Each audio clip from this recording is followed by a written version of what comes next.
హుస్నాబాద్ నియోజకవర్గంలో రవాణా బీసీ సంక్షేమ శాఖ మంత్రి పొన్నం ప్రభాకర్ పర్యటించారు. స్నేహితుల దినోత్సవం సందర్భంగా మంత్రికి మహిళా కౌన్సిలర్లు ఫ్రెండ్షిప్ బ్యాండ్లు కట్టారు. అనంతరం హుస్నాబాద్ ఎల్లమ్మ ఆలయంలో ప్రత్యేక పూజలు నిర్వహించారు. రాష్ట్ర ప్రజలకు మంత్రి పొన్నం ఫ్రెండ్షిప్ డే శుభాకాంక్షలు తెలిపారు.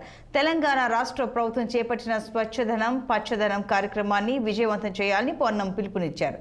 పల్లెలు పట్టణాల్లో పరిశుభ్రత, కాలుష్యాన్ని నివారించడం, చెట్లు పెంచడం వంటి పర్యావరణ పరిరక్షణ చర్యల కోసం ఈ కార్యక్రమాన్ని చేపట్టామని తెలిపారు పొన్నం. ఈరోజు స్నేహితుల దినోత్సవం.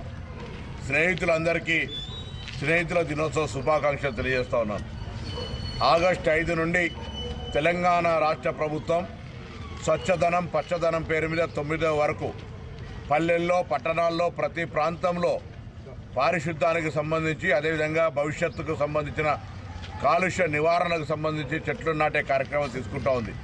ఇందులో ప్రతి తెలంగాణ బిడ్డ బాధ్యతగా విధిగా పాల్గొనాలని రాష్ట్ర ప్రభుత్వం తరఫున ప్రతి పౌరునికి విజ్ఞప్తి చేస్తా ఉన్నాం. ఈ కార్యక్రమం ఒక సామాజిక కార్యక్రమం.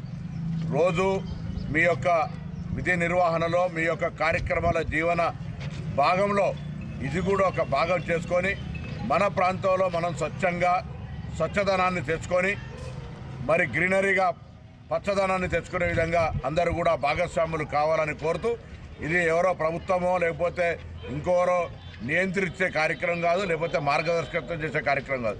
ఇది ప్రజలు స్వచ్ఛందంగా పాల్గొన్నప్పుడు ఈ కార్యక్రమం విజయవంతం అవుతుంది. కాబట్టి రాష్ట్ర వ్యాప్తంగా అన్ని జిల్లాల్లో, అన్ని గ్రామాల్లో, అన్ని వార్డుల్లో ఈ కార్యక్రమం లోపల భాగస్వాములు కావాలని